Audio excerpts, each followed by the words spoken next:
अस्सलाम वालेकुम। सीरियल 10 में खुशामदीद। मैं हूं फातिमा नासिर और इस खूबसूरत सुबह का आगाज़ एक साथ करती हूँ। उम्मीद करती हूँ कि आप लोग सब खैरियत से हैं और अपना बहुत बहुत ख्याल रख रहे हैं। ऑफ कोर्स कोशिश करें कि जितना भी हो सके काइंडनेस के साथ पेश आएं, क्योंकि आपकी कोई छोटी सी बात, कोई छोटा सा एक्शन किसी और का दिन जो कि शायद परेशानी में या मुश्किल में गुजरा उसे आसान कर सकता है। आपको पता है, सबसे पहले शो को शुरू करते हैं बात करते हैं फैसलाबाद शहर के मौसम के सूरत हाल के हवाले से। आखिरी 24 घंटे के अंदर काफी बारिश देखने को मिली है। रात को बारिश शुरू हुई थी तो 24 घंटे तो नहीं कह सकते, लेकिन अगर मैं टेम्परेचर की बात करूं तो आज के रोज ज्यादा से ज्यादा टेम्परेचर 13 डिग्रीज और कम से कम टेम्परेचर 10 डिग्रीज रहेगा। इसी के साथ साथ अगर विजिबिलिटी की बात करें तो विजिबिलिटी 11 किलोमीटर्स है। इवन तो बारिश हो रही है, लेकिन तमाम जो बादल हैं वो इस तरह से नहीं है कि आपकी विजिबिलिटी में रुकावट हो। फिर भी कोशिश करें, अगर आप ट्रैवल करें तो बारिश की वजह से लाजमी तौर पर आपको कोई ना कोई प्रॉब्लम्स फेस करनी पड़ सकती है। अपने रूट्स को प्री प्लान करें, एक्स्ट्रा टाइम रखें अपने पास, और अगर नहीं रख पाते हैं तो कॉल करके बता दें कि हम लेट हो जाएंगे, लेकिन ना तो अपनी जान को ना किसी और की जान को खतरे में डालें। हर दिन का आगाज एक पॉजिटिव पैगाम, एक पॉजिटिव मैसेज के साथ करते हुए एक दिन एक नेकी में मुफ्ती अहमद अली हमारे साथ मौजूद हैं। चलते हैं उनके पास।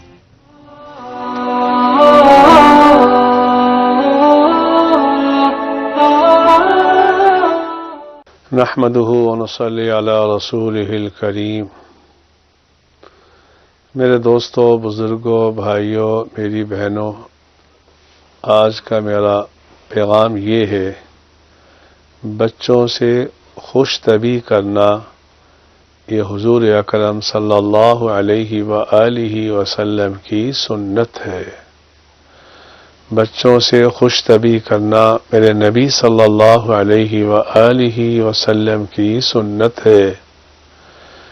हज़रत अनस रज़ियल्लाहु ताला अन्हु फरमाते हैं, रसूल अकरम सल्लल्लाहु अलैहि व आलिहि वसल्लम, मेरा भाई था छोटा, उसकी एक चिड़िया थी, उसका इंतकाल हो गया।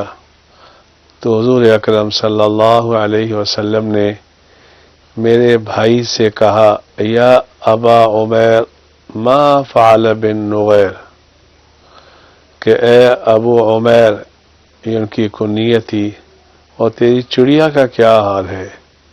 इससे मालूम हुआ मेरे नबी के अखलाक कितने आला अखलाक के हामिल थे। आप बच्चों से भी खुश तबी किया करते थे। हमें भी चाहिए बच्चों से मोहब्बत करना, खुश तबी करना, ये मेरे नबी की सुन्नत है। अल्लाह मुझे भी आपको भी इस सुन्नत पे अमल करने की तौफीक अता फरमाए। आमीन आमीन आमीन। तो जी, इस पैगाम के साथ आज के दिन का आगाज करते हैं। कोशिश करें कि हमेशा अगर कोई अच्छी आदत देखते हैं, कोई अच्छी बात सुनते हैं, तो हमेशा उसको अपनी ज़िंदगी के अंदर इनकॉर्पोरेट करने की कोशिश करें। कोई भी वक्त, कोई भी उम्र लेट नहीं होती, और हमेशा हम यही कहते हैं कि अब हम किस तरह से बदलाव को एम्ब्रेस कर पाएंगे या एक्सेप्ट कर पाएंगे। पर हमेशा याद रखिए, इस पर कोई बुराई नहीं है, और एक आदत को मामूल बनाने के लिए 21 दिन लगते हैं। तो अगर आप कोई भी चीज़ 21 दिन तक लगातार दोहराते रहते हैं, करते रहते हैं, तो बड़े आराम से वो एक आदत बन जाती है, जिसके बाद उसको छोड़ना जो है वो मुश्किल लगता है, अजीब लगता है अगर आप उसको नहीं करते हैं। तो हमेशा याद रखें, 21 दिन अगर कोई भी नई आदत आप अपनाना चाह रहे हैं तो उसको करते रहें, और मजीद अपने आप को इम्प्रूव करते रहें और ग्रो करते रहें as a person, as a human being. और हमेशा उस चीज़ से भागना नहीं चाहिए, because at the end of the day जिंदगी में अगर एक चीज़ कांस्टेंट है तो वो सिर्फ बदलाव और तब्दीली है। और इवन दो हम हमेशा उसी चीज़ से घबराते हैं, लेकिन कोई बुराई नहीं है। आज भी अगर बात करें तो बारिश के हवाले से काफ़ी खूबसूरत मौसम है बाहर। कुछ लोगों को मसाइल का सामना भी करना पड़ता है, स्पेशली कुछ इलाकों के अंदर जहां पर वासा की तरफ से सूरत हाल और फैसिलिटीज़ जो है वो अच्छी नहीं की जाती हैं, वहां पे मसाइल होते हैं। लेकिन एट द सेम टाइम मौसम कुछ बेहतर हो जाता है। स्मोक का जो एक परसिस्टेंट इशू है फैसलाबाद शहर में, हमारी इंडस्ट्रीज़ हैं लेकिन इन्वायरमेंट का हम उस तरह से ख्याल नहीं रख पा रहे हैं। तो बड़ा ज़रूरी है कि इंतजामिया की तरफ से बेहतर कारकर्दगी दिखाई जाए, और बारिश जब भी आए तो सिर्फ आवाम खुश हो, ना कि उनको परेशानी किसी भी तरह की लेनी पड़े। इसी के साथ साथ अगर हम और चीज़ों के हवाले से बात करें तो कोरोना के केसेस जो हैं, आपको पता है कि इस वक्त बहुत ज़्यादा तेज़ी से बढ़ते हुए नजर आ रहे हैं। कराची के अंदर सबसे ज़्यादा केसेस मौजूद हैं इस वक्त, लेकिन साथ ही साथ बाकी प्रोविंसेस में भी केसेस में बहुत तेज़ी से बढ़ाव नजर आ रहा है। और गवर्नमेंट की तरफ से आखिर क्या किया जा रहा है इन केसेस को रोकने के लिए? अभी भी शादी हॉल्स की बात करें, पब्लिक ट्रांसपोर्ट की बात करें, मामूल में जिंदगी जारी है, और जरूरी है कि इसी वक्त फैसले लिए जाएं ताकि यहीं पे स्प्रेड को रोका जा सके। ओमिक्रॉन जो कि वेरिएंट है कोरोना का, उसकी अगर एक खासियत है तो, और जो मुख्तलिफ बनाती है इसको, वो यही है कि इसका फैलाव बहुत तेज है। इतना खतरनाक नहीं है जितना कि कंपैरेटिवली पिछले कुछ वेरिएंट्स रहे हैं, लेकिन एट द सेम टाइम फैलाव बहुत तेज है। और आखिर बहुत सारे ऐसे लोग हैं हमारी सोसाइटी में, चाहे हम ओल्डर एजेस से बात करें या फिर बच्चों की बात करें, जो कि ऐसे बीमारियों की वजह से या सर्टन फैक्टर्स की वजह से मसाइल और खतरे का शिकार हो जाते हैं। तो कोशिश करें कि अभी से प्लानिंग जो है वो की जाए। और गवर्नमेंट के हवाले से भी बात कर लेते हैं। बहुत ही खास मेहमान जो हमारे साथ स्टूडियो में मौजूद हैं, तो मैं जल्दी से आपको इंट्रोडक्शन करा देती हूँ। रमजान मिर्जा हमारे साथ मौजूद हैं, सीनियर रिपोर्टर हैं हमारे। रमजान, आपको वेलकम करते हैं शो में। बहुत बहुत शुक्रिया हमें ज्वाइन करने के लिए। जैसे कि मैं कोरोना और ओमिक्रॉन वेरिएंट की जो 5th वेव पाकिस्तान में इसकी बात करी थी, क्या करंट सूरत हाल है, क्या नंबर्स हैं फैसलाबाद शहर में? फैसलाबाद भी उन शहरों में से एक है जिसमें अब इसकी तादाद जो है वो तेजी से इजाफा हो रहा है। पहली वेव हो, दूसरी हो, तीसरी हो, चौथी हो या इस वक्त जो 5वीं हो, हमने एक बात का जो एनालिसिस किया है वो ये है कि सबसे पहले वो शहर जो कि इंटरनेशनल मार्केट्स के साथ कनेक्टेड हैं वो इससे ज़्यादा मुतासिर होते हैं। उसमें सबसे पहला नंबर नॉर्मली कराची का आता है, वहाँ पर, और उसके बाद लाहौर का। ये दो वो शहर हैं जो लीड कर रहे होते हैं कोरोना की जो इफेक्टिविटी है उसके हवाले से। सबसे ज़्यादा पेशेंट्स जो हैं इन दो बड़े शहरों में हमें जो है वो आगाज़ ही से नज़र आते हैं। उसकी वजह यह है कि यही दो बड़े शहर जो हैं वो इंटरनेशनल मार्केट के साथ जो है वो इंटरकनेक्टेड होते हैं। यही वजह है कि आने वाले और जाने वाले अफराद इन्हीं रास्तों से जो है वो दूसरे ममालिक में जाते हैं और वहीं से वापस आ रहे होते हैं। तो इन शहरों को सबसे पहले जो है वो मुतासिर तरीन शहर जो है वो हम देखते हैं। इसके बाद जब दूसरी अगला एक 15 दिन का एक जो टाइम फ्रेम आता है, उसके दौरान हम ये नजर आता है हमें कि उनमें जो सेकंड फेज में बड़े शहर हैं वो फैसलाबाद और इसी जैसे बड़े शहर, वो इस्लामाबाद भी हो सकता है, वो रावलपिंडी भी हो सकता है, फिर वहां पर इसका फैलाव जो है वो नजर आना शुरू हो जाता है। और अगला तीसरा फेज जो आता है उसमें हमारे ही डिवीजन के दीगर 3 शहर जिनमें झंग है, चन्योट है और टोबा है, ये मुतासिर होते हैं। हम इस वक्त दूसरी फेज में आ चुके हैं कि फैसलाबाद उन शहरों में से अब एक बन चुका है जहां पर मरीजों की तादाद में जो है वो तेजी से इजाफा हो रहा है। और महकमा सेहत की जानिब से एक डिसीजन लिया गया था कि अब जो भी कोरोना पॉजिटिव पेशेंट होगा ये कंसिडर होगा ओमिक्रॉन। कोई भी ऐसा पेशेंट जिसको कोरोना जो है पॉजिटिव हो चुका है वो हम कंसिडर करेंगे कि उसका ओमिक्रॉन वेरिएंट है।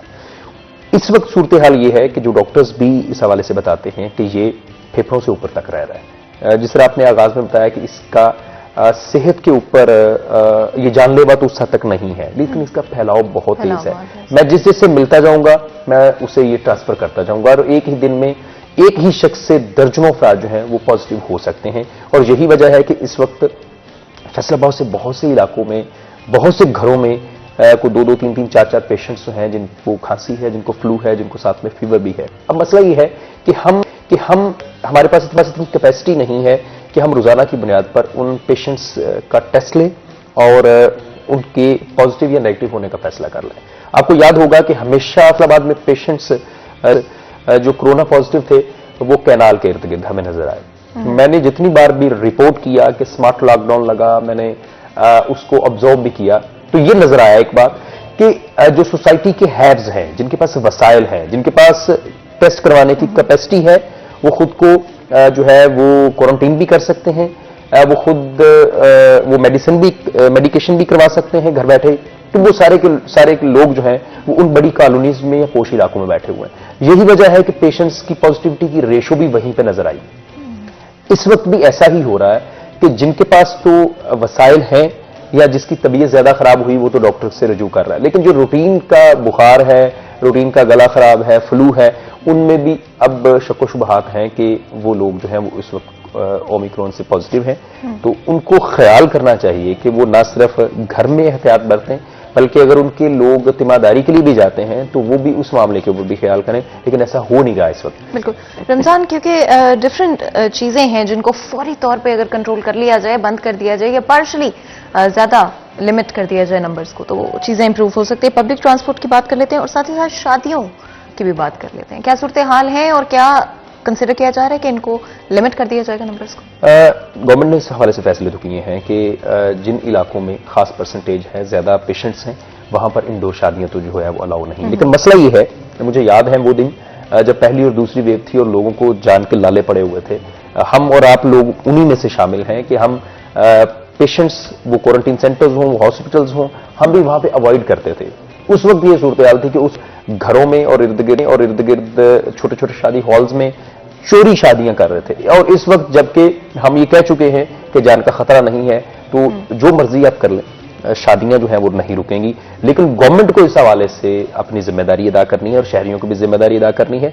मैं ये समझता हूं कि कोरोना जहां पर एक वबा थी, बहुत सी मामलात में वो एक रहमत बन के भी आया।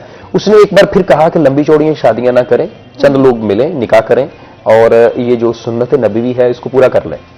लेकिन इसके बावजूद सोसाइटी हमारी ऐसी है, इस तरह के मसाइल हैं। ये बहुत जरूरी है कि इस वक्त जो पब्लिक ट्रांसपोर्ट है उसको भी देखा जाए और जो शादियां हैं वो देखी जाएं, और जो गैर जरूरी बड़ी बड़ी महाफिल हैं और बड़ी बड़ी तकरीबात और बड़ी बड़ी गैदरिंग्स हैं उनको भी कंट्रोल करने की जरूरत है। लेकिन अभी भी फैसलाबाद चुके पॉजिटिविटी की शरह उतनी रिपोर्ट नहीं हुई। मैं ये नहीं कह रहा कि यहां पे पेशेंट नहीं है, उतनी शरह रिपोर्ट नहीं हुई, तो 5% से बहुत नीचे हम अभी। तो जिसके बाद ये है जो सख्त फैसले किए जाएं। लेकिन जिला इंतजामिया बिल्कुल चौकस है। मुझे याद है साकिब मनान कमिश्नर फैसलाबाद थे, उन्होंने सिटी 41 को इंटरव्यू देते हुए ये कहा कि हम नहीं चाहते कि मरीज जो है वो सड़कों पे पड़े हों और हमारे पास देने को ऑक्सीजन ना हो। हमने लेकिन महसूस किया कि शायद नहीं ये क्या बात हुई, ऐसा कैसे हो सकता है। लेकिन चंद दिनों बाद मैंने अपने पड़ोसी मुल्क में देखा कि ऑक्सीजन नहीं मिल रही थी और शहरी जो थे, वो जो मरीज थे, वो सड़कों के ऊपर रुल रहे थे। और फिर मुझे महसूस हुआ कि नहीं, कुछ ऐसा है। तो गवर्नमेंट ऑफ पाकिस्तान को जितना मर्जी हम क्रिटिसाइज करें, लेकिन जो डिसीजन किए गए लॉकडाउन के, वो बड़े ही इफेक्टिव नजर आए। और इस वक्त भी जरूरत है कि हम बजाय इसकी कोई इससे ज्यादा खतरनाक वेरिएंट जो है वो डेवलप यहां पे कर लें और इंसानी सेहत जो है वो मुतासिर होनी शुरू हो जाए, इसके ऊपर गौर करने की जरूरत है। साथ ही साथ स्कूल्स की अगर बात करें, रमजान तो हाल ही में अनाउंसमेंट सुनने को आई है कि एक हफ्ते के लिए स्कूल को बंद किया जा रहा है। क्या इसमें कोई सच्चाई है या इम्प्लीमेंटेशन होगी या नहीं? इसमें यह है कि वो शहर जहां पर इसकी इफेक्टिविटी ज्यादा है उनको तो वो बंद करने जा रहे हैं, और इवन के प्राइमरी तक। और कुछ ऐसे स्कूल्स भी जहां पे पॉजिटिव टेस्ट ज्यादा हो रहे हैं। अब मसला यह है कि अब किसी भी स्कूल में चले जाएं तो पॉजिटिव टेस्ट जो है उसकी रेशो नजर आएगी। लेकिन इसके साथ साथ एक और फैक्टर भी है। फैसलाबाद में बहुत से ऐसे पेशेंट्स जो कि नेगेटिव थे, तो उनको जब लाहौर की सतह पर उसका थर्ड पार्टी एवेल्युएशन आप कह लें उसके लिए भिजवाया गया, तो 19 में से 18 केसेस पॉजिटिव निकल आए और यहां पर वो केसेस नेगेटिव भी थे। अब इसका मतलब यह है कि जो उसकी इस वक्त टेस्ट की रिलायबिलिटी है या उसकी क्रेडिबिलिटी है, उसके ऊपर भी एक सवालिया निशान है कि वो जो किट्स हैं आया कि वो इफेक्टिव हैं, जिस मेथड के साथ जो है वो टेस्ट करवाया जा रहा है क्या वो इफेक्टिव है, और जिस इन्वायरमेंट में वो टेस्ट करवाया जा रहा है क्या वो भी ठीक है या नहीं ठीक। मसला ये है क्योंकि ये ऐसा वायरस है जो बड़ी तेज से फैल रहा है। अब अगर जो जिसने टेस्ट लेना है, आपके सैंपल लेना है, अगर वही फुली वैक्सीनेटेड नहीं है या वही पॉजिटिव है और उसकी सिम्टम्स नहीं मिली, तो वो भी बहुत बड़ा बायस है। और वो जहां जहां सैंपल ट्रांसफर करेगा मुमकिन तौर पर वो तमाम पॉजिटिव हो जाएंगे। तो बहुत सारे ऐसे फैक्टर्स हैं जिनको देखने की जरूरत है। रमजान, बहुत सारी ऐसी रिपोर्ट्स भी सामने हैं, अगेन ये कंफर्म्ड रिपोर्ट्स नहीं है, कि हॉस्पिटल्स में ऑलरेडी कोरोना बहुत ज्यादा हो चुका है, प्रिकॉशनरी मेजर्स नहीं लिए जा रहे हैं, सीरियसली नहीं ले रहे हैं, और रिजल्ट के तौर पे बहुत सारे लोग जो कि हॉस्पिटल और चीजों के लिए चेकअप करवाने जा रहे हैं, वहां से उनको कोरोना और ओमिक्रॉन वेरिएंट जो है वो हो रहा है। इसमें क्या सच्चाई है और क्या हमारे हॉस्पिटल्स तैयार हैं इस 5th वेव के? हॉस्पिटल्स भी इस वक्त उनकी बॉडी लैंग्वेज नजर आ रही है कि वो इसके लिए तैयार नहीं है। और जो बात आपने की कि वहां पर ऐसा है और ऐसा होता है हमेशा, आपको ऐसा बार बार सुनने को मिलता है कि जब पेशेंट हॉस्पिटल गया तो वो बातें भी कर रहा था, वो ठीक भी था, अचानक कुछ उसे ये भी निकल आया, ये भी निकल आया, ये भी निकल आया। मसला ये होता है कि जब आपका एक ऑर्गन प्रॉपरली वर्क नहीं कर रहा होता ना, फिर आप और अचानक वहां पर मुख्तलिफ वायरसेस आपके जिस्म के इर्द गिर्द जब आते हैं, तो आपके जो लंग्स, वो बॉडी पार्टिकल हैं, पार्ट्स हैं, वो आहिस्ता आहिस्ता कोऑर्डिनेशन छोड़ देते हैं। बिल्कुल रमजान, हमारे साथ एक कॉलर मौजूद है तो बात कर लेते हैं। अस्सलाम वालेकुम जी। अस्सलाम वालेकुम, आवाज आ रही है आपको? मैं सुन नहीं पा रही हूं हमारे कॉलर को सही तरह। अगर आप चाहें तो दोबारा कॉल कर सकते हैं, नंबर आपकी स्क्रीन पर मौजूद है। याद रखें आपकी कॉल्स हमारे लिए बहुत बहुत इंपॉर्टेंट है। रमजान, जहां से कंटिन्यू माजरत के साथ मुझे बात हम ये कर रहे थे कि वहां पर वायरस मौजूद होते हैं, वहां पर तरह तरह के मरीज आते हैं और जो उनकी तीमारदारी के लिए आते हैं वो एक जगह पे बैठे नहीं रहते, उनकी मूवमेंट नॉर्मली पूरे हॉस्पिटल के अंदर हो रही होती है। इसका मतलब यह है कि जो वायरस पेशेंट के साथ है वो उसकी तीमारदारी की वजह से जो अफराद इर्द गिर्द होते हैं वो उसको पूरे अस्पताल में फैलाव की वजह बनते हैं। एक शख्स जो पहले ही बीमार है, जिसका इम्यून जो है वो पहले ही जो है वो कमजोर हो रहा है, कंप्रोमाइज हो चुका है, उसके ऊपर उसकी इफेक्टिव होने के, उसके असरात जो है वो नजर आने के चांसेस ज्यादा होते हैं। यही वजह है कि हॉस्पिटल में जब भी लोग जाते हैं एहतियात नहीं बरतते। हालांकि एहतियात जरूरी है कि आप कम से कम ये तो काम कर सकते हैं, गैर जरूरी चीजों को वहां पे हाथ ना लगाएं। बिल्कुल जी, और क्योंकि ब्रेक का वक्त हो रहा है, ऐसा करते हैं बिल्कुल छोटा सा ब्रेक लेते हैं, ब्रेक के बाद हाजिर होते हैं। कहीं मत जाएगा, हमारे साथ रहिए।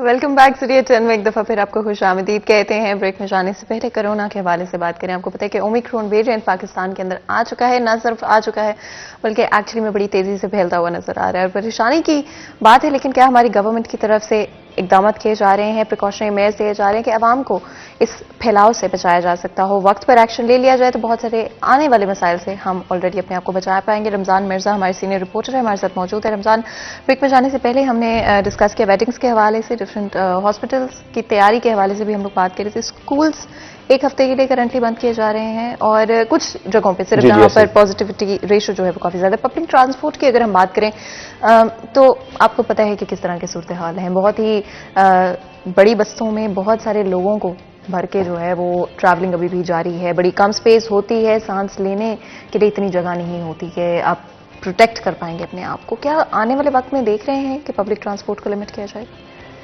पब्लिक ट्रांसपोर्ट फातिमा, मैं इसमें समझता हूँ 3 कैटेगरी की है। एक वो पब्लिक ट्रांसपोर्ट है जो सफर करते हैं डाइवो बस सर्विस पे, जिन्होंने टिकट लेना है और उन्हें इस बात का भी ख्याल है कि मास्क भी लगाना है, उन्हें ये भी पता है कि अगर मेरी सीट सैनिटाइजर साथ वाली सीट भी मुमकिन तौर पर जब उसकी असरात ज्यादा हो जाते हैं, उसकी एक सीट जो है यूटिलाइज की जाती है, दूसरी जिसे हम 50% पे कहते हैं, ये एक वो लोग हैं। दूसरे लोग हैं मीडियोकर, जो कि नॉर्मली एसी बसेस के ऊपर, जो एयर कंडीशन बसेस हैं उनके ऊपर सफर करना पसंद करते हैं। उन्होंने लाहौर जाना हो तो उनकी कोशिश होती है कि कम किराया देकर एक मुनासिब सर्विस मिल जाए और वो वक्त पर लाहौर पहुंच जाए। दूसरी कैटेगरी वो है। तीसरी कैटेगरी वो है जिनको बस के ऊपर भी बैठ के इन शदीद सर्द मौसम में भी सफर करना पड़े, उन्हें इससे कोई असर, उनका एक ही मकसद होता है कि किराया कम हो। पहली कैटेगरी जो मैंने कहा कि जो बड़ी बसों में और एयर कंडीशन बसों में सफर करना चाहते हैं, उनके लिए सिर्फ एक मकसद होता है कि एक कंफर्टेबल सफर उनको मिल जाए, वो पे करते हैं। और दरमियानी कैटेगरी वालों को कोरोना का थोड़ा सा पता है और थोड़ा सा वो इसको इग्नोर भी कर देते हैं, थोड़ा सा कंप्रोमाइज कर देते हैं। लेकिन तीसरी कैटेगरी है जो कि जनरल बस स्टैंड से सफर करती है, जो कि सरकारी लारी अड्डों से सफर करती है। उनको कुछ नहीं है कि वो छत के ऊपर बैठे हैं, छत के अंदर, गाड़ी के अंदर बैठे हैं।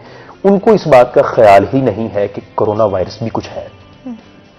उस मामले के ऊपर गवर्नमेंट जो है वो बेबस नजर आती है। वो लाहौर से बेचारे मजदूरी करते हैं, फैसलाबाद पहुंचते हैं, फैसलाबाद से जो वहां से वो वायरस लेके आते हैं फैसलाबाद पहुंचाते हैं, यहां से लेकर फिर अपने घरों में ले जाते हैं। और घरों में अचानक पता चलता है कि बाबा जी भी बीमार हो गए, अम्मा जी भी बीमार हो गई, खांसी नहीं जा रही, सांस का भी मसला बन रहा है, और खुदा न खासा उनमें से कोई चल बसा तो उन्हें यह भी नहीं पता कि वो वायरस से चल बसा है। तो वो सिर्फ ये कहते हैं कि बस 2 दिन खांसी लगी और बाबा जी अल्लाह ਨੂੰ प्यारे हो गए।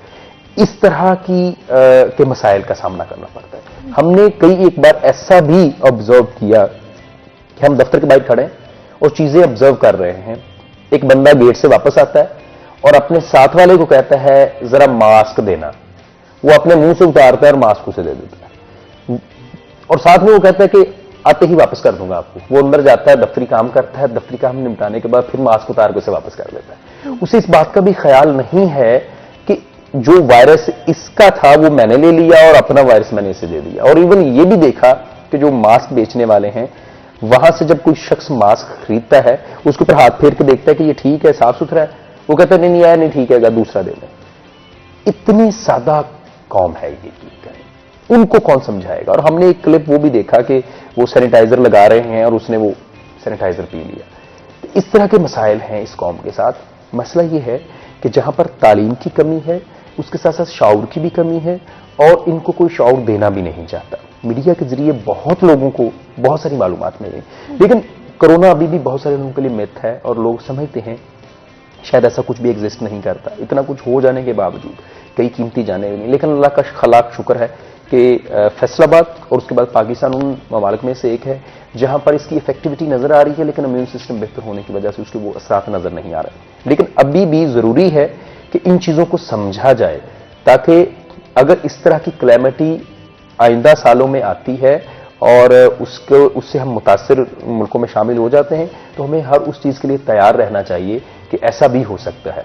लेकिन हम बिफोर टाइम तैयार नहीं होते। मरी का वाकया हो या किसी भी जगह पे होने वाले ऐसे वाकयात, तो हम बिफोर टाइम तैयार नहीं होते, जिस वजह से इस तरह के हमें मसाइल का सामना करना पड़ता है। रमजान, एक और चीज जो कि सुनने में आई है, अगेन ये रिपोर्ट्स हैं और इसमें कोई कंफर्मेशन अभी तक नहीं है, कि ओमिक्रॉन बच्चों पर ज्यादा इम्पैक्टफुल हो रहा है पिछले जो वेरिएंट्स थे उससे कंपैरिजन में। उसमें वजह यह है कि इस मौसम में बच्चे नॉर्मली भी फ्लू, कफ और उसके साथ साथ जो बुखार है उससे मुतासिर हो रहे हैं। तो इसमें किसी हद तक ये सदाकत इसलिए भी है कि चूंकि इफेक्टिव वो ज्यादा होते हैं इस थोड़े सी मौसम की बदलाव की वजह से, तो मुमकिन तौर पर चूंकि उनके भी टेस्ट जो है वो नहीं हो रहे, हम रूटीन में उनको भी ले रहे हैं, उनको भी रूटीन में ही कोई भी चाइल्ड स्पेशलिस्ट जो मुयस्सर है उसके पास ले जाते हैं। इवन कि वो डायग्नोज भी कर ले कि इसे वायरस है तो उसे टेस्ट के लिए नहीं भिजवाता।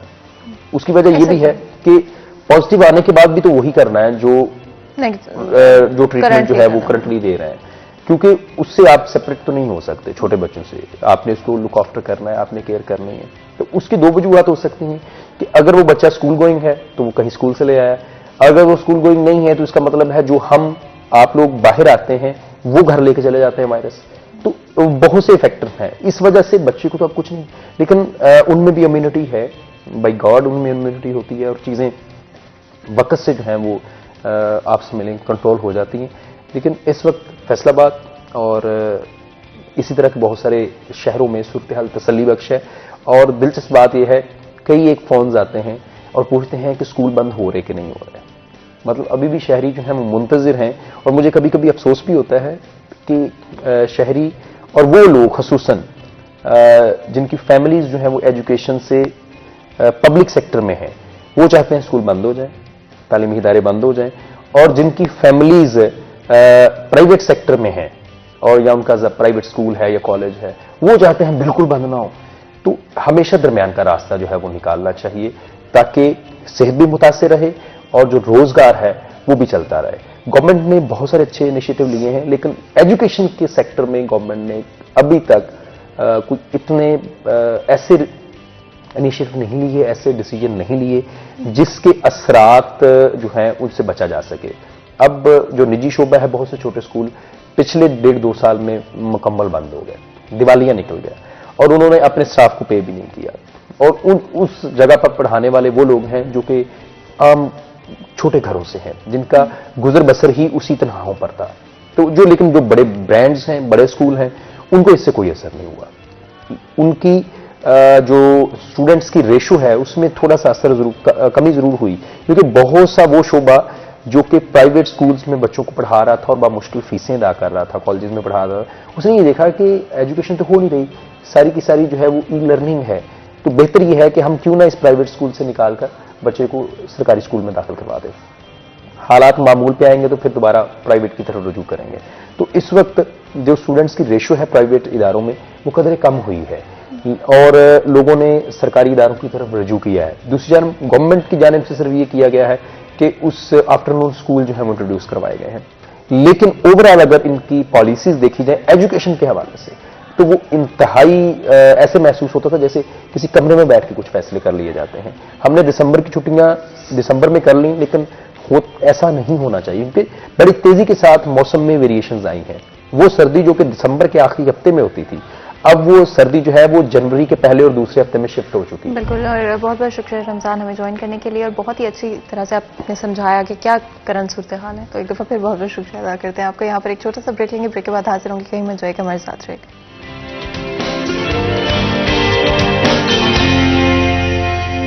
वेलकम बैक सीरियल 10 में एक दफा फिर आपको खुशामदीद कहते हैं। ब्रेक में जाने से पहले आपको पता है रमजान मिर्जा हमारे साथ मौजूद थी। बात की हमने कोरोना वायरस के हवाले से और कितना तेजी से फैल रहा है। उम्मीद तो यही होगी कि गवर्नमेंट के इदारों की तरफ से बेहतर इकदाम किए जाएंगे और इस फैलाव को यहीं पर कंट्रोल कर लिया जाएगा। लेकिन आपको पता है आज सैटरडे है और वीकेंड जैसे ही आता है उसी के साथ साथ हमारी वाइब जो है वो चेंज हो जाती है और हमारी कोशिश होती है कि आप लोगों को कुछ अपलिफ्टिंग और अच्छा सा जो मूड है आप लोगों का करते हैं। ऊपर से आज बारिश भी हो रही है तो हमने सोचा क्यों ना अपने शो में एक बहुत ही टैलेंटेड आर्टिस्ट को बुलाएं। म्यूजिशियन है और बहुत ही टैलेंटेड है। आई थिंक एनीबडी जो कि पैशनेट हो अपनी टैलेंट को लेकर, अपने शौक को लेकर, दैट्स वेरी इंपॉर्टेंट। हम चाहते हैं कि फैसलाबाद शहर के जितने भी लोग हैं, आप लोगों में जो भी टैलेंट है, जो भी पैशंस हैं आप लोगों के, आप उनको डटकर फॉलो करें और डरें बिल्कुल भी नहीं कि लोग क्या कहेंगे या फिर क्या होगा या क्या नहीं होगा। अपनी हॉबीज को डेवलप करें और अपने शौक को साथ लेकर चलें। तो पहले जल्दी से इंट्रोडक्शन में करा देती हूँ। बहुत ही टैलेंटेड आर्टिस्ट हमारे साथ अब्बू सर इकबाल मौजूद हैं जो कि सिंगर हैं और साथ ही साथ यूनिवर्सिटी स्टूडेंट भी हैं। आर्टिफिशियल इंटेलिजेंस भी पढ़ रहे हैं और कंप्यूटर साइंस भी पढ़े जिसके अंदर एप्लीकेशन डेवलप होती है। I am not an expert, इसलिए मैं बिल्कुल कोशिश भी नहीं करूंगी कि मैं आप लोगों को समझाऊं कि आर्टिफिशियल इंटेलिजेंस और सीएस किस तरह से होती है। बट अब्बू सर आप खुद ही बता दो कि आर्टिफिशियल इंटेलिजेंस और म्यूजिक दो बड़ी डिफरेंट चीजें हैं या सिमिलर हैं? बिल्कुल ऐसे ही है। अक्सर मेरे दोस्त भी सवाल करते हैं कि यार एक फील्ड रख लो, आप दो दो में कर रहे हो, लेकिन ये एक वो शौक है जो ख़त्म नहीं हो सकता और अल्लाह ताला इसमें भी काफ़ी नाम दे रहे हैं। तो मैंने कहा यार ये चीज़ भी बहुत कम लोगों के पास होती है, तो मैंने कहा क्यों ना दोनों चीज़ें ही स्टार्ट की जाएं। उसमें पढ़ाई में भी अच्छा हूँ, मेरिट पे पढ़ रहा हूँ मैं, तो मैंने कहा चलें दोनों चीज़ें कंटिन्यू करते हैं। एक्चुअली आर्टिफिशियल इंटेलिजेंस में इस तरह के हमारा जैसे भी जदीद दौर आ रहा है, सब चीज़ों को ऑटोमेट करना आ जाता है इसके अंदर। तो ओवरऑल यही है, वैसे तो बहुत डीप है जितना बताने लगूँ मैं आपको। ऑफ कोर्स गिटार आसान नहीं है सीखना। मैंने कोशिश की और फिर मैंने कोशिश छोड़ दी, तो इसीलिए कैसे सीखा, कहाँ से इंटरेस्ट डेवलप हुआ, किस एज से? गिटार देखिए मेरा कोई टीचर नहीं है, खुद सीखा आपने? जी मैंने खुद सीखा।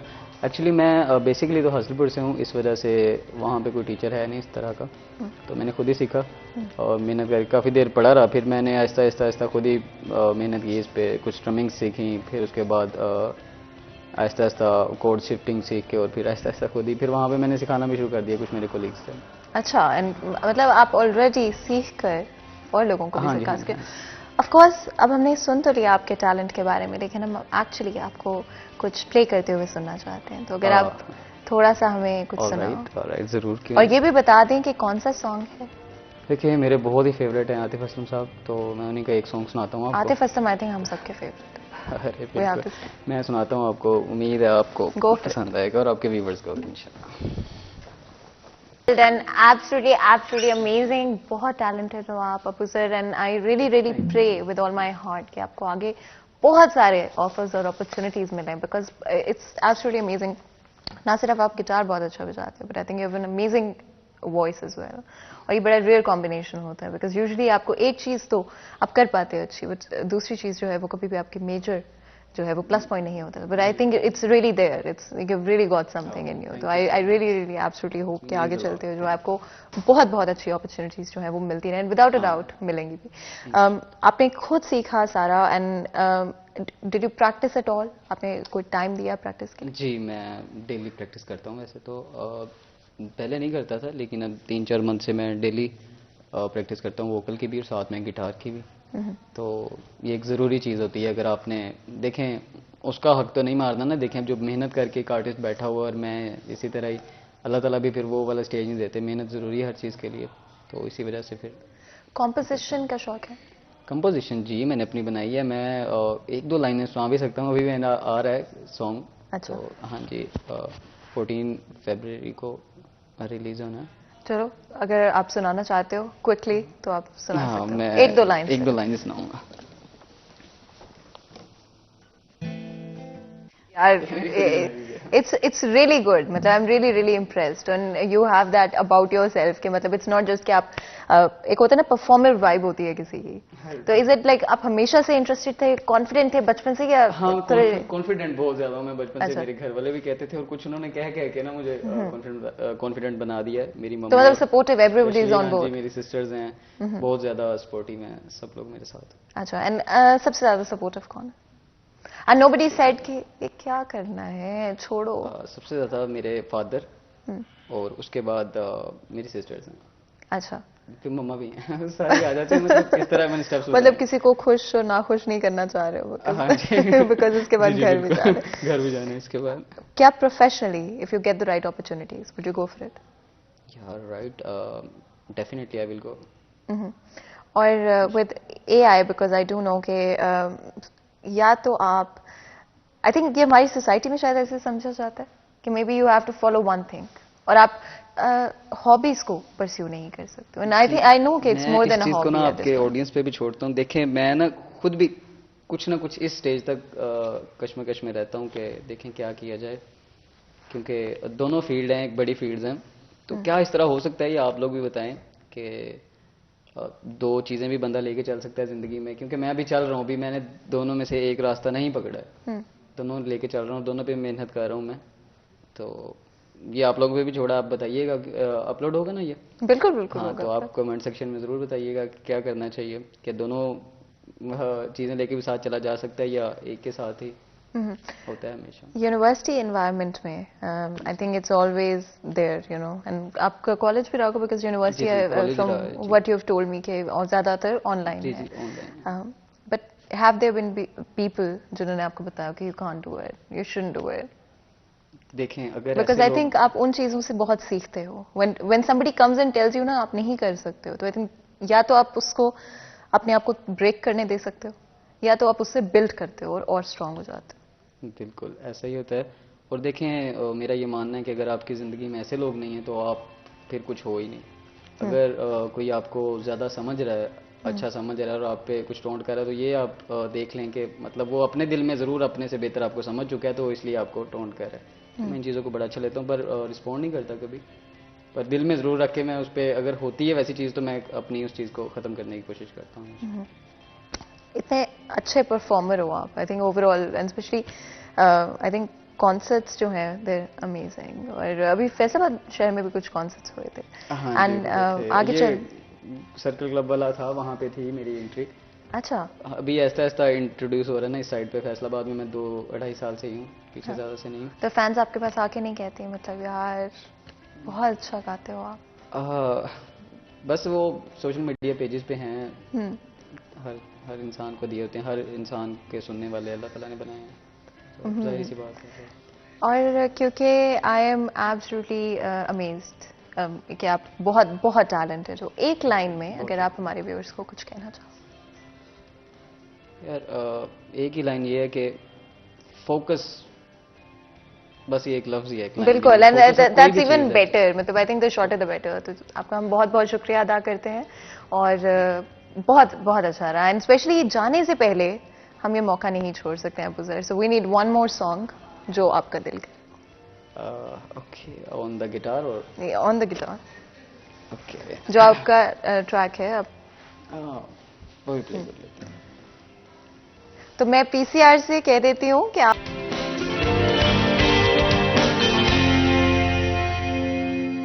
वेलकम बैक सीरिया चैनल में एक दफ़ा फिर आपको खुशामदीद कहते हैं। ब्रेक में जाने से पहले आपको पता है बहुत ही खास मेहमान हमारे साथ मौजूद थे और अब वक्त है मेरे फेवरेट सेगमेंट यानी कि किचन के सेगमेंट का। तो मैं ऑलरेडी किचन में आ चुकी हूँ, आपको पता है मैं हमेशा इस बात पे एम्फेसिस करती हूँ कि आपने अपनी मेंटल हेल्थ और फिजिकल हेल्थ दोनों का ख्याल रखना है। मूड तो आप लोगों का हमने अच्छा कर ही दिया होगा, लेकिन अब मैंने सोचा कि क्यों ना आपकी सेहत के हवाले से भी बात कर रहे हैं। अपनी सेहत का बहुत बहुत ख्याल रखा करें, प्रायोरिटाइज किया करें, अपने लिए वक्त निकालें, अपनी सेहत के लिए वक्त निकालें। बाकी जिंदगी में बहुत सारी चीजें चलती रहती हैं, इतनी तेज रफ्तार हो गई आज की जिंदगी कि हमारे पास अपने लिए वक्त ही नहीं होता है। तो अपने लिए वक्त निकालें, चाहे 5 से 10 मिनट निकालें, अपनी फिजिकल हेल्थ के लिए वॉक करें और आप इंप्रूवमेंट देखेंगे ना सिर्फ अपनी फिजिकल हेल्थ के अंदर बल्कि साथ साथ अपनी मेंटल हेल्थ में भी। जब भी कोई काम या आदत शुरू करनी हो तो पहला कदम बहुत जरूरी होता है। तो 5 मिनट से स्टार्ट करें, चलो 5 मिनट से नहीं तो कुछ मिनटों से स्टार्ट करें जिसमें आप एक्चुअली में बाहर जाते हैं या 1-2 चक्कर जो है वो लगाने की कोशिश करते हैं। तो उससे आप एक हैबिट बिल्ड कर पाएंगे। अगर ऑफकोर्स फिजिकल हेल्थ या मेंटल हेल्थ की बात करें तो हमारी डाइट से बहुत कनेक्शन होता है इन दोनों चीज़ों का, because at the end of the day जो आप खाते हैं उसी तरह से आप बेहतर तरीके से जो आपकी फिजिकल हेल्थ डेवलप होती है, आपकी मेंटल हेल्थ भी डेवलप होती है। अपने मील्स को प्लान आउट किया करें, कोशिश करें कि अपनी मील्स के अंदर अच्छे इंग्रेडिएंट्स का इस्तेमाल करें। जब इंग्रेडिएंट्स की बात करते हैं तो cooking oil one of the most important चीज़ है जो कि आप अपने हर मील के साथ तैयार करते हैं। अगर मैं गोल्डन कुकिंग ऑयल की बात करूं तो गोल्डन कुकिंग ऑयल बनाने वालों का ये दावा है कि 100% ऑर्गेनिक इंग्रेडिएंट्स के साथ इसको बनाया जाता है। गोल्डन वेजिटेबल घी के अंदर पाम, कॉटन सीड और सोयाबीन का इस्तेमाल किया जाता है। साथ ही अल्ट्रा रिफाइंड ऑयल है और हमेशा हमेशा गोल्डन कुकिंग ऑयल बनाने वालों का ये दावा रहा है कि आप उनकी नंबर 1 प्रायोरिटी हैं और वो चाहते हैं ना तो आपको जायके पे कॉम्प्रोमाइज करना पड़े, ना ही आपको अपनी सेहत पे कॉम्प्रोमाइज करना पड़े।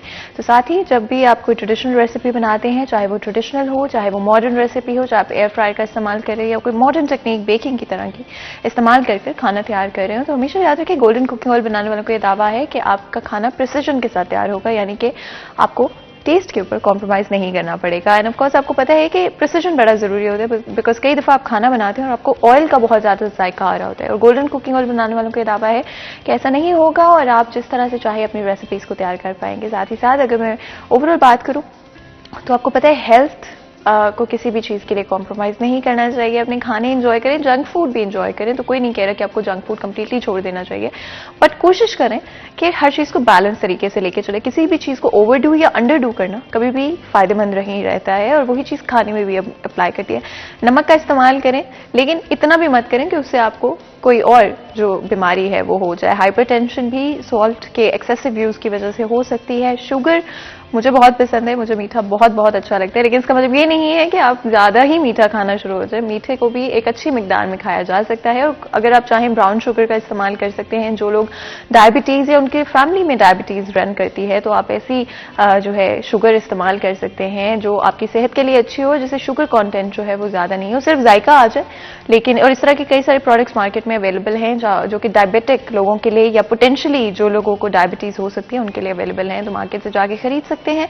और कोशिश करें कि अभी से अपनी हेल्थ का ख्याल रखना शुरू करें। The younger you start the better it is. तो जरूरी नहीं है कि वेट करें कि हम बीमार होंगे तो हम जाके कुछ करेंगे, अभी से स्टार्ट करें अपनी सेहत का ख्याल रखना और बैलेंस डाइट की तरफ आए।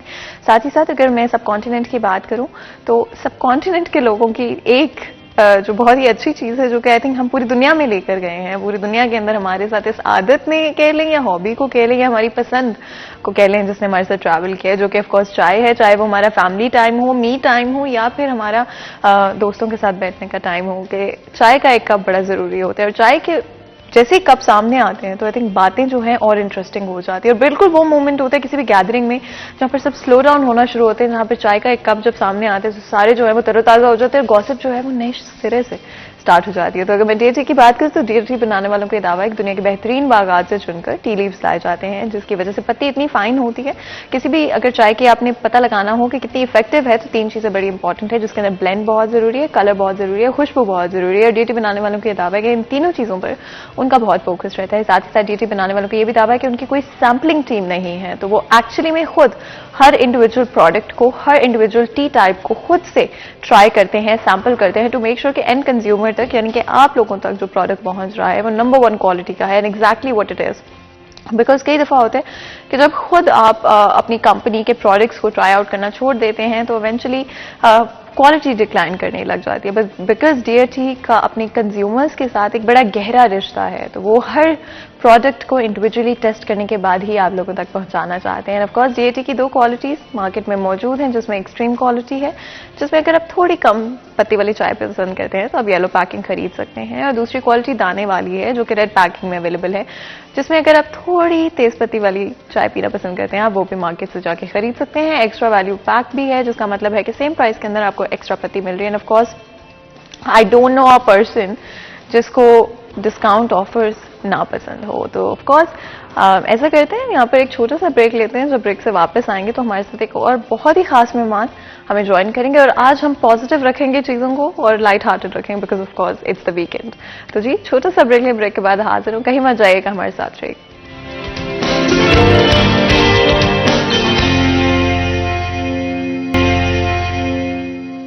Welcome back. सीरियल चैनल में एक दफा फिर आपको खुश आमदीद कहते हैं। ब्रेक में जाने से पहले आपको बताया हमारा किचन का सेगमेंट जारी था, जिसमें मैंने आपको बताया था कि ब्रेक से जब वापस आएंगे तो बहुत ही इंटरेस्टिंग गेस्ट हमारे साथ मौजूद होंगे, जिनसे बात करेंगे कुछ डिफरेंट चीज़ों के बारे में। लेकिन क्योंकि वीकेंड है तो चीज़ों को लाइट हार्टेड रखने की कोशिश करेंगे। इवन तो जो सब्जेक्ट है वो थोड़ा सा सीरियस है, लेकिन हम कोशिश करेंगे कि फिर भी सवालात को जो है थोड़ा सा लाइट हार्टेड रखें। शुरू करते हुए मैं पहले आपका इंट्रोडक्शन करा देती हूँ। हमारे साथ मौजूद हैं सैयद अनवर साहब, जो कि रिटायर्ड डायरेक्टर हैं लोकल गवर्नमेंट। आपको वेलकम करते हैं सर शो के अंदर। बहुत बहुत शुक्रिया आज आपने हमारे लिए, हमारी ऑडियंस के लिए वक्त निकाला। और हम हमेशा बहुत अप्रिशिएट करते हैं जब आपके जैसे जो टैलेंटेड लोग हैं, हार्ड वर्किंग लोग हैं, वो हमारे शो में आते हैं और हमारी ऑडियंस से बात करते हैं डिफरेंट एस्पेक्ट्स के ऊपर। लोकल गवर्नमेंट के हवाले से अगर बात करें तो रिसेंटली कुछ तब्दीलियां और बदलाव नजर आया है। और एक वक्त था कि लोकल गवर्नमेंट्स बड़ी एफिशिएंट हुआ करती थी, लेकिन क्या वो इफेक्टिवनेस आपकी नज़र में आज भी है? बिस्मिल्लाहिर्रहमानिर्रहीम।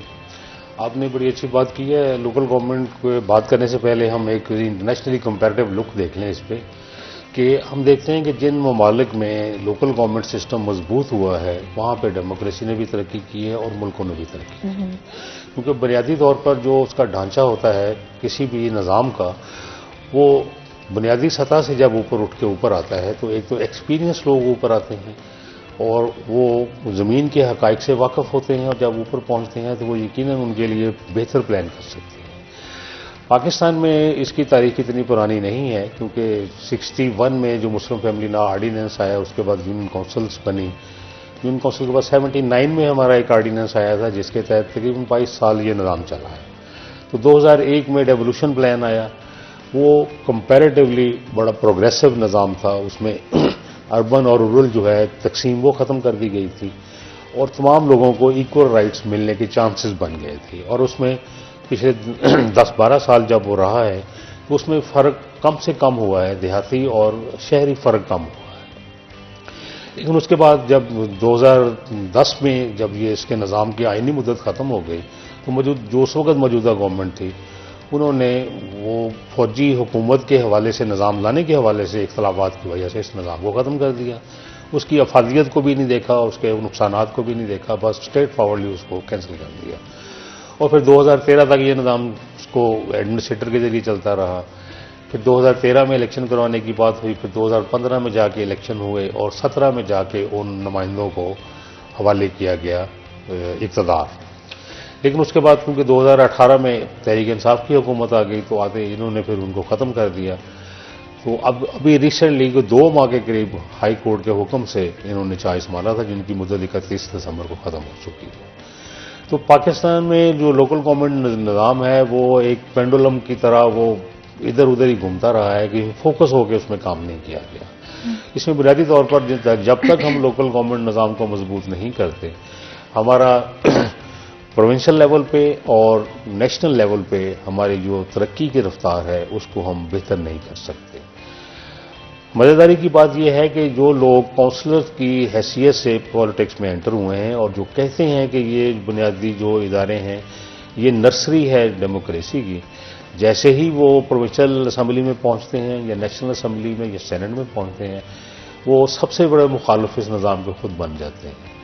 उसकी वजह ये होती है कि लोकल लेवल पे जो फंड डिस्ट्रीब्यूशन होती है, लोगों को डे टू डे काम होते हैं, उनके हवाले से वो अपना कॉन्टैक्ट डायरेक्ट रखना चाहते हैं, चाहे वो मेंबर प्रोविंशियल असम्बली है या नेशनल असम्बली है।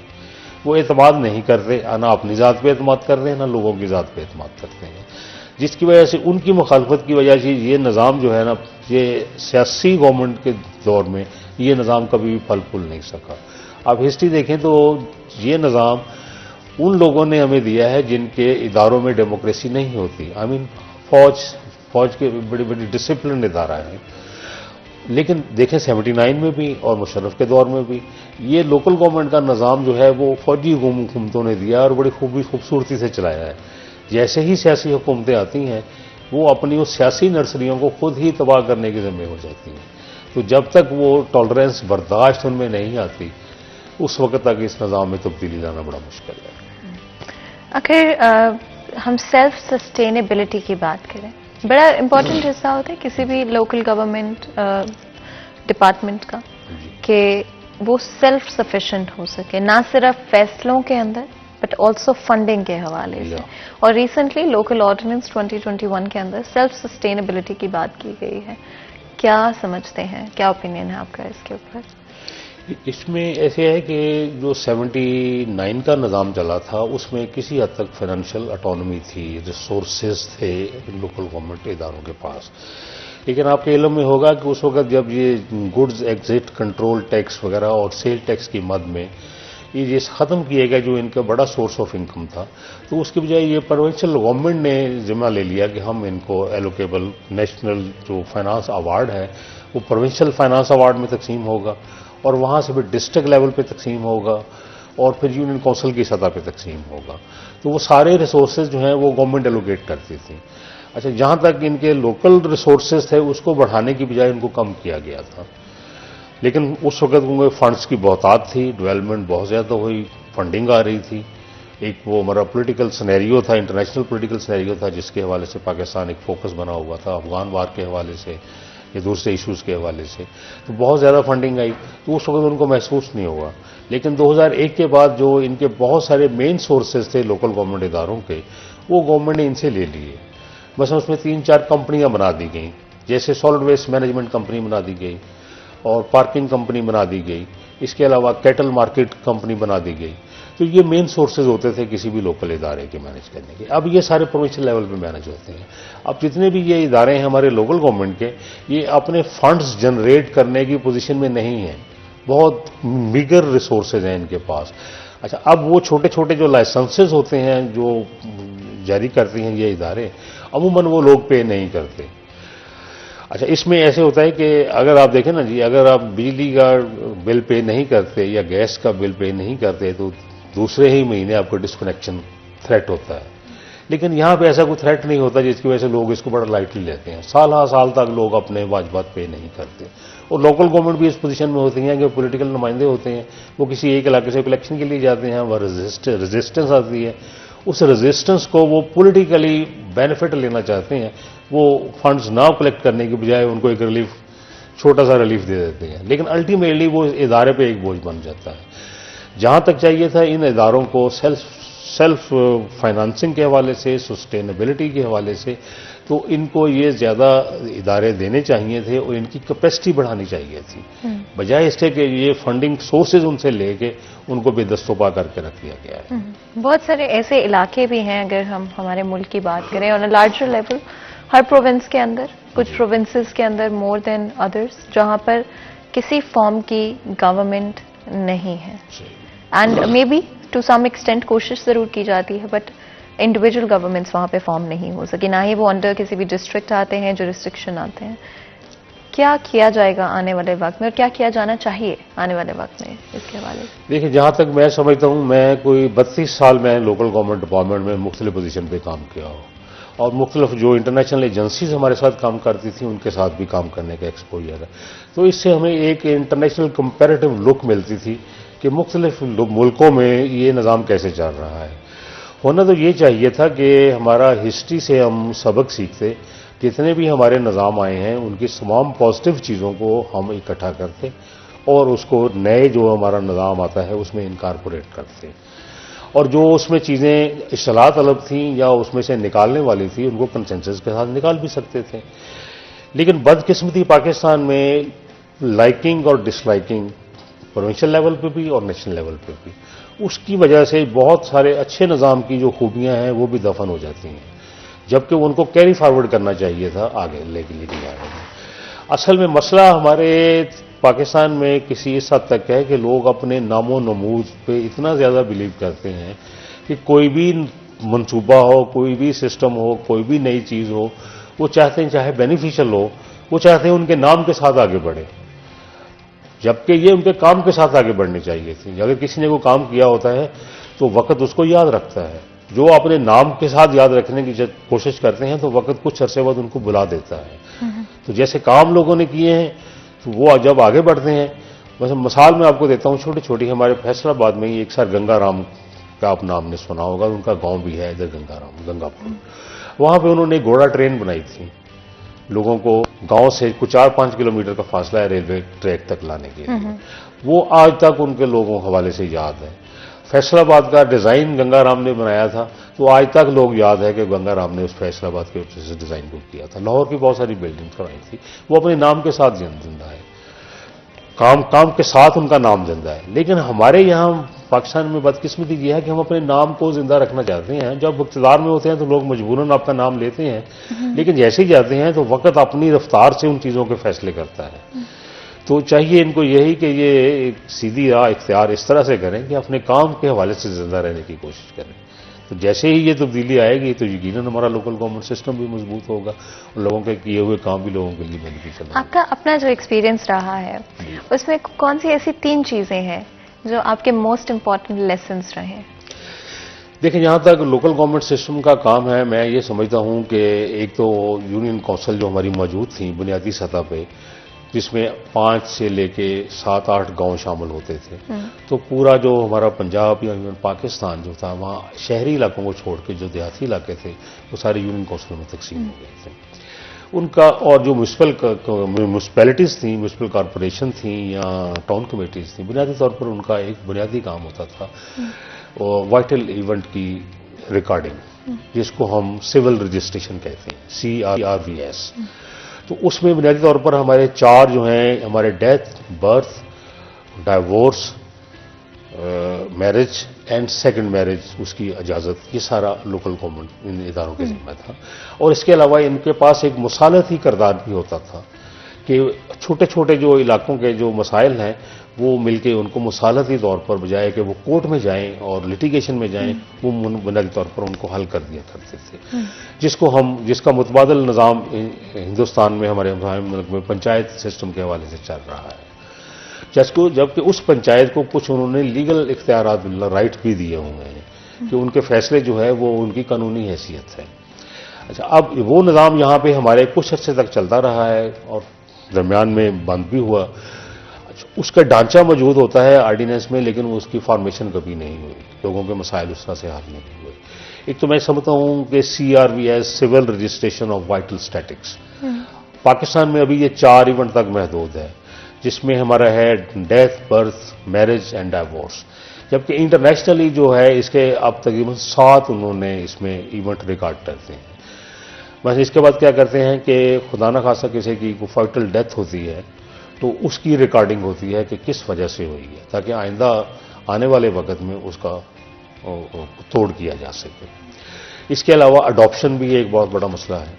अडॉप्शन पाकिस्तान में कोई निज़ाम नहीं था, अब अडॉप्शन भी इंटरनेशनली हो रहा है। पाकिस्तान के जो नए हमारे 2020-21 में local government death birth registration rules जो नोटिफाई हुए हैं गवर्नमेंट ऑफ पंजाब की तरफ से, उसमें अब अडॉप्शन भी शामिल की गई है कि अगर कोई किसी को अडॉप्ट करता है तो उसकी लीगल फॉर्मेलिटीज़ पूरी करने के बाद उसका रजिस्ट्रेशन हो सकती है। अच्छा, इसके बाद इमिग्रेशन भी है, या माइग्रेशन आप कह लें, if someone migrate from one place to another place, तो उसका भी रिकॉर्ड रखा जाता है। तो उस पर अभी काम हो रहा है। लोकल गवर्नमेंट ने यूनिसेफ के तावन से और हेल्थ डिपार्टमेंट और एजुकेशन डिपार्टमेंट के कोलैबोरेशन से एक ट्रेनिंग मॉड्यूल भी तैयार किया था रिसेंटली। उस पर हमारे एक लाला मूसा में लोकल गवर्नमेंट एकेडमी है, वहाँ पे पूरे पंजाब से रिसोर्स पर्सन की ट्रेनिंग करवाई गई, जिसमें हेल्थ डिपार्टमेंट के लोग शामिल थे, ministry of development, federal government की तरफ से लोग शामिल थे, एजुकेशन की तरफ से, और लोकल गवर्नमेंट के ऑफिसर थे। फिर उन्होंने मास्टर ट्रेनर्स को ट्रेनिंग करवाई पूरे पंजाब से, कोई 180 के करीब। अब उनकी नेक्स्ट वीक से तहसील की सतह पर ट्रेनिंग होनी जा रही है।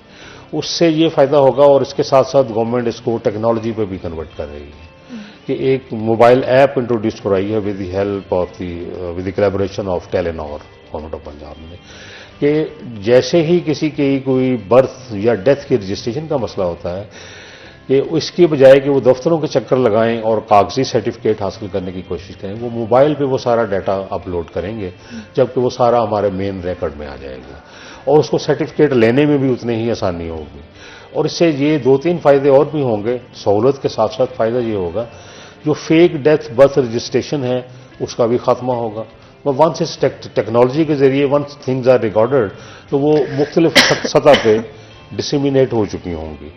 अब उनको टेक्नोलॉजी को उसको चेंज करना बड़ा मुश्किल है, जबकि पेपर पे चेंज करना बड़ा आसान है। मसलन आप देख अगर एक रजिस्टर पे उसको रिकॉर्ड करते हैं तो उसमें कटिंग हो सकती है, नया रजिस्टर तैयार हो सकता है या कोई और तरीका का इख्तियार किया जा सकता है। लेकिन एक ही इंफॉर्मेशन जब टेक्नोलॉजी के जरिए मुख्तलिफ कॉर्नर पे चली जाएगी तो उसको चेंज करना बड़ा मुश्किल है। इससे फिर लिटिगेशन में भी बड़ी आसानी होगी और लोगों के मसाइल आसानी से हल होंगे। बहुत दफ़ा आई थिंक ये हम सब के घरों में शायद हुआ होगा या आप किसी को जानते होंगे कि होता होगा कि उनकी डेट ऑफ बर्थ जो कि रजिस्टर्ड है और जो एक्चुअल डेट ऑफ बर्थ है उसमें कुछ सालों का गैप है और ये किया जाता था उम्र कम दिखाने के लिए डिफरेंट रीजंस की वजह से। तो इसको काउंटर करने के लिए भी क्या कुछ किया जाएगा? असल में देखें, मैं एक चीज़ वादे करना चाहता हूं कि आपकी जो डेट ऑफ बर्थ है वो बुनियादी तौर पर वो होती है जो आपकी यूनियन काउंसिल में रजिस्टर्ड होती है। अक्सर लोग ऐसे करते थे कि डेट ऑफ बर्थ का रजिस्ट्रेशन नहीं करवाते थे। बच्चा जब 4-5 साल का हो गया, जब उसको स्कूल में दाखिल करवाना है तो फिर जाके उस वक्त वो हरकत में आते थे और फिर वो लिखाते थे उसकी डेट ऑफ बर्थ। अब वो डेट ऑफ बर्थ अपने हिसाब से देखते थे, अगर बच्चे की उम्र ज्यादा हो गई है तो उसको कम करके उसके साल कम कर दिए। ऐसे होता है। वो उसको बता दिया जी ये लिख दें, जी नाम क्या, जी बस जी ये नाम ये लिख दें आप। वो स्कूल में दराज करवाने के लिए उसको करते थे। अच्छा, अब जब बच्चे का डेट ऑफ बर्थ 60 डेज में नॉर्मल रजिस्ट्रेशन होती है कि आप 60 डेज के अंदर किसी भी यूनियन काउंसिल में जाके, म्यूनसिपैलिटी में जाके बच्चे का फ्री ऑफ कॉस्ट अंदराज करवा सकते हैं। कॉस्ट सिर्फ उस वक्त लगती है जब आप नादरा का सर्टिफिकेट लेना चाहते हैं, उसकी एक फीस है। रजिस्ट्रेशन आप करवा दें। अब जब वो रजिस्ट्रेशन हो चुकी है तो अब जब वो स्कूल में जाएगा तो उनको प्रॉब्लम नहीं होगी, simply they will get the certificate और उसका अंदराज करवा देंगे और उसमें डेट में फ़र्क नहीं होगा। और इस फ़र्क को इसलिए इस तरह से भी कम किया जा सकता है, जब इलेक्ट्रॉनिकली चीज़ें सारी मैनेज हो जाएंगी तो फिर किसी को उसमें चेंज करने की हिम्मत भी नहीं होगी। हमारे लोग डेट ऑफ बर्थ चेंज करवाते हैं और ख़ास तौर पर हमारे जो प्रॉब्लम आते हैं वो डेट ऑफ डेथ में आते हैं, क्योंकि डेथ पे आमतौर पर लोग उसकी टाइमली रजिस्ट्रेशन नहीं करवाते। लेकिन कुछ अरसे बाद वरासत के चक्कर जब आता है तो उसमें फिर वो कोशिश ये करते हैं कि किसी एक पार्टी को जो डेट ऑफ डेथ सूट करती है वो उसकी रजिस्ट्रेशन कराना चाहता है। जब वो हो जाती है फिर दूसरी पार्टियां उसको करते हैं, क्योंकि हो सकता है उसने अपनी ज़िंदगी में कुछ डिस्ट्रीब्यूशन ऑफ एसेट्स की हो तो उसको नलीफाई करने के लिए वो उससे पहली डेट की डेट ऑफ बर्थ करवाते हैं। ये साबित करना चाहते हैं कि जब इसने ये तकसीम की थी उस वक्त वो जिंदा नहीं था। तो इस तरह से लिटिगेशन के प्रॉब्लम आते हैं। आपने बात की सेकंड मैरिजेस की रजिस्ट्रेशन के हवाले से। क्या पहली बीवी की इजाजत, बिकॉज ये हो रहा है, क्या पहली बीवी की जिसके साथ आपकी शादी हुई है, पेपर वर्क मौजूद है, उसकी इजाजत के बगैर दूसरी शादी की जा सकती है? देखें जी, जो लैंड ऑफ द लॉ है, जो मुल्क का कानून है, मुस्लिम फैमिली लॉ ऑर्डिनेंस 1961, उसमें अमेंडमेंट भी हो चुकी हैं, उसके तहत सेकंड मैरिज की बाकायदा इजाजत लेना इंतहाई जरूरी है। अगर वो, क्या ये इजाजत किसी कागज पे या डॉक्यूमेंट पे लेनी? डॉक्यूमेंट पे बाकायदा आप, उसमें ऐसे होता है कि आप अप्लाई करते हैं to the chairman reconciliation court, या जिसको हम कह लें जो चेयरमैन यूनियन काउंसिल होता है उसी के पास ये अमूमन ये इख्तियार होता है। उनकी गैर मौजूदगी में ये इख्तियार एडमिनिस्ट्रेटर के पास होता है, जिसको चेयरमैन के इख्तियारात तफवीज़ किए होते हैं। आपने बाकायदा उनको अप्लाई करना है दरख्वास्त के जरिए, उन्होंने दोनों पार्टीज को समन करना है और उनकी बात सुननी है। सुनने के बाद उसको इजाज़त देनी है। अगर तो उसकी सेकंड वाइफ विलिंगली इजाज़त दे देती है फिर तो वेल एंड गुड, फिर तो उनमें कोई एतराज़ नहीं है। लेकिन अगर वो सेकंड वाइफ इजाज़त नहीं देती फिर 3-4 लीगल इम्प्लीकेशंस हैं, 3-4 पॉइंट्स हैं। उसमें फिर खावंद को ये साबित करना पड़ता है कि ये जो मेरी पहली बीवी है ये इनफर्टाइल है या ये औलाद पैदा करने के काबिल नहीं है। एक ख़ास वक्फा होता है 3-4-5 साल का, और डॉक्टरों की रिपोर्ट्स भी उसके साथ शामिल होती हैं कि ये औरत वाकई ही औलाद पैदा करने के काबिल नहीं है, तो इसको दूसरी शादी की इजाज़त दी जा सकती है। सेकंड ये है कि किसी भी बीमारी की वजह से वो अज़दवाजी ताल्लुकात कायम करने की पोजीशन में नहीं है। थर्ड पोजीशन ये है कि अगर ये साबित हो जाए कि वो जो खातून है वो मेंटली इल है, मेंटली रिटार्टेड है, या जिसको आम जुबान में हम कहते हैं जी वो पागल हो गई है, नफ्सियाती तौर पर या दिमागी तौर पर पागल हो गई है, तो ये 3-4 उसके फिर होते हैं कि अगर वो बंदा ये साबित कर दे किसी अथेंटिकेटेड मेडिकल बोर्ड के हवाले से कि ये पोजीशन है, तो फिर उसको वो चेयरमैन सेकंड मैरिज की इजाज़त दे सकता है। अच्छा, अब अगर सेकंड मैरिज हो जाती है तो उसमें फिर क्या मसला है कि इन वायलेशन के बगैर भी हो जाती है, तो फिर खातून के पास ये इख्तियार होता है कि वो सिविल कोर्ट में, फैमिली कोर्ट में उसके खिलाफ इस्तगासा बिल्कुल, मज़ीद भी गुफ्तगू करेंगे, लेकिन क्योंकि ब्रेक का वक्त हो रहा है, बिल्कुल छोटा सा ब्रेक लेंगे। ब्रेक के बाद हाजिर होंगे, कहीं मत जाइएगा, हमारे साथ रहिएगा।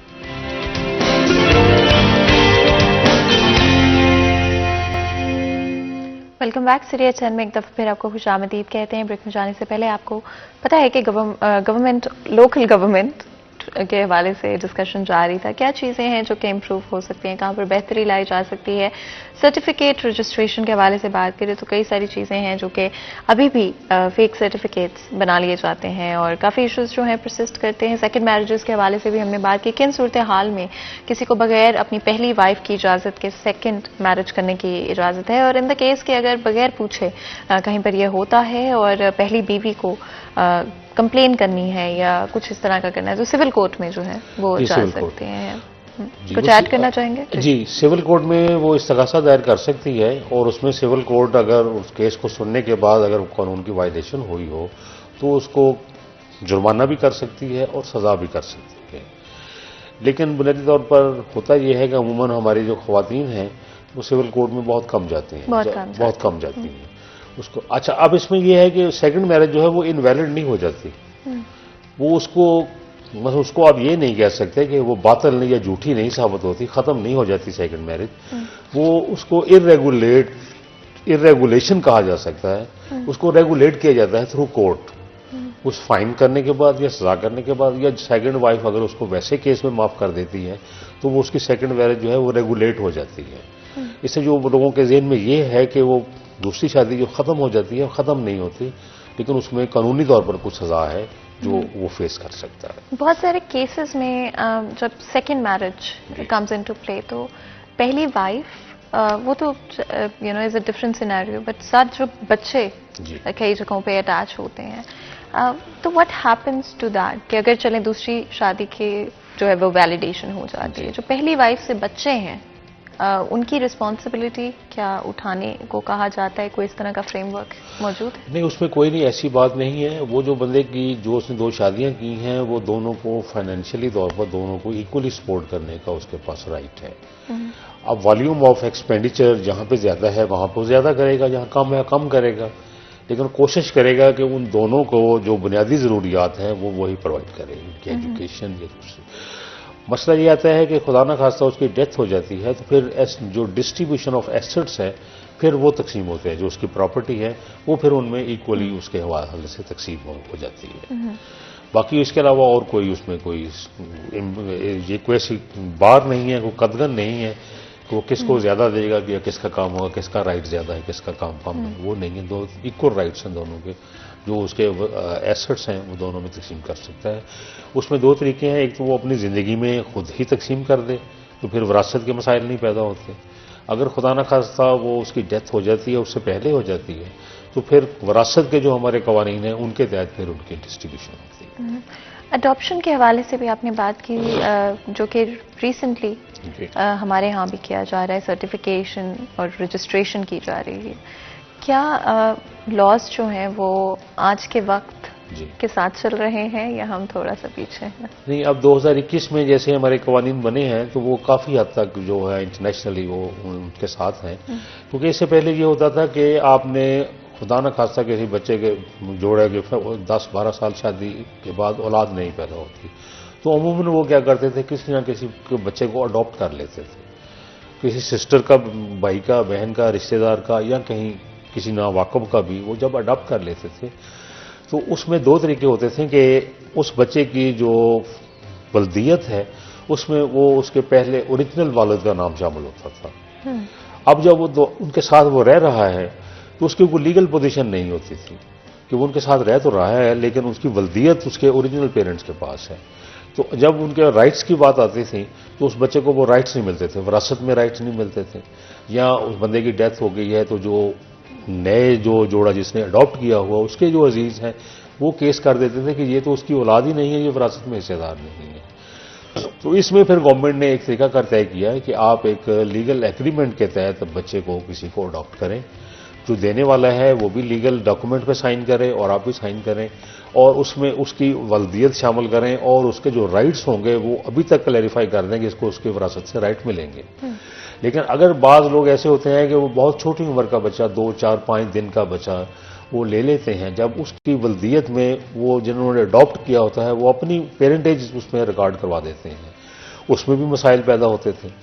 उसमें ये मसाइल पैदा होते थे कि बच्चा बड़ा हो गया लेकिन अजीज़ों रिश्तेदारों को तो पता होता था ये किसका बच्चा है, तो वो बड़े होने के बाद बंदे की डेथ हो गई तो वरासत के चक्कर में वो केस करते थे कि ये इसका असल बच्चा नहीं है, ये अडॉप्टेड है। अब उसके लिए वो डीएनए को भी करवाने की कोशिश करते थे। तो रिसेंटली कोई 2 साल पहले जो हमारी एपेक कोर्ट है उसने एक डिसीजन इसमें दे दिया हुआ है कि जिसने बच्चा अडॉप्ट कर लिया है, अगर वो अपनी ज़िंदगी में उसकी अपनी वल्दियत से उसको ख़त्म नहीं करता तो उसको उसका कोई अजीज़, बहन, भाई, रिश्तेदार उसके उस वल्दियत को चैलेंज नहीं कर सकेगा जो उसने अडॉप्ट की हुई है। तो इस तरह से उनके राइट भी किसी हद तक महफूज हो गए हैं, अडॉप्शन का एक तरीकाकार मिल गया है।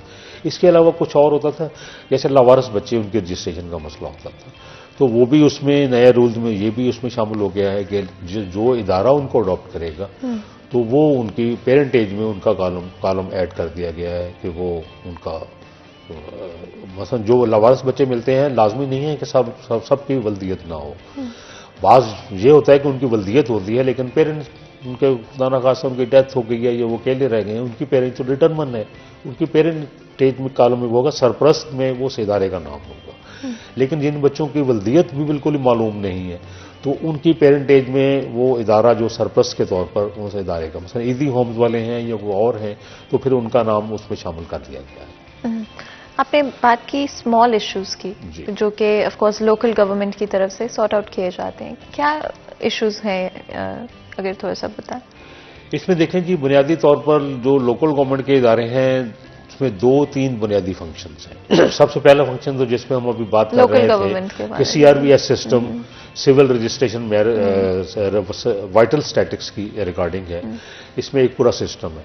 अच्छा, अब इसमें इंटरनेशनल स्टैंडर्ड्स पे हम इसको लेके जाना चाह रहे हैं ताकि अगर हम इनको डाटा को तहसील की सतह पर, डिस्ट्रिक्ट की सतह पर या नेशनल सतह पर कंपाइल करें तो उसमें कोई कंपैरिजन करने में हमें आसानी रहे। इसके साथ साथ इंटरनेशनल लेवल पे भी हमें कंपैरिजन करने में आसानी रहे। बस उनमें हम कोडिंग भी वही देना चाहते हैं जो इंटरनेशनल कोडिंग है, इश्यूज भी वही रखना चाहते हैं, सिम्टम्स भी वही रखना चाहते हैं ताकि वो जब कंपैरिजन करें तो वो इंटरनेशनल लेवल पे कंपैटिबल हो। दूसरी बात इसमें ये आ गया कि सेकंड जो है वो है म्यूनिसिपल सर्विसेज प्रोवाइड करना किसी भी म्यूनिसिपैलिटी का इदारा। मसलन हमारे यहाँ पे स्ट्रीट लाइट है, पब्लिक रोड्स हैं, उसके बाद गंदे पानी का निकास है, वाटर सप्लाई, पीने का साफ पानी है, ये है, और जो छोटी छोटी, असल यहाँ पे हमारी जो लिस्ट है पाकिस्तान में म्यूनिसिपल सर्विसेज की बड़ी शॉर्ट लिस्ट है, जबकि इंटरनेशनली आप देखें जो मुल्कों में लोकल गवर्नमेंट के इदारे बेहतर हो चुके हैं वहाँ आप देखें कोई 28-30 के करीब उनकी लिस्ट है, जिसमें वो ये सारे फंक्शंस के अलावा लोगों को बुनियादी हेल्थ जो सहूलतें हैं वो लोकल गवर्नमेंट्स प्रोवाइड करती हैं, हाउसिंग की फैसिलिटीज़ प्रोवाइड करती हैं, और इसके अलावा सोशल प्रोटेक्शन के जितने इदारे हैं वो उनके तहत काम करते हैं। पुलिसिंग भी, जिसमें आप कम्युनिटी पुलिसिंग की बात करते हैं, वो भी उन पे काम करते हैं। छोटी छोटी अदालतें हैं, छोटे छोटे फैसले हैं वो करते हैं। और इसके अलावा जो लोकल कई मुल्कों में तो आप देखें कि अगर आपने किसी मुल्क की नेशनैलिटी अप्लाई करनी है तो इवन उनकी जो लोकल गवर्नमेंट्स है जहाँ पे आप रहने जा रहे हैं वो भी आपको एक एनओसी जारी करती है। बिल्कुल ऐसे है। अगर वो रिकमेंड कर दे तो गवर्नमेंट आपको वहाँ पे फौरी तौर पे आपको नेशनैलिटी मिल जाती है। और आज की जो गुफ्तगू है बहुत ही इंटरेस्टिंग रही है, बहुत इंपॉर्टेंट चीज़ों से आपने हमें आगाह किया। बहुत बहुत शुक्रिया आपका आज हमें ज्वाइन करने के लिए और इतनी इन्फॉर्मेशन जो है आपने हमारे ऑडियंस के लिए एक दफ़ा फिर बहुत बहुत शुक्रिया। यहाँ पे आज के प्रोग्राम का वक्त खत्म होता है। अपना बहुत बहुत ख्याल रखें, मुझे इजाज़त दें। अल्लाह हाफिज़।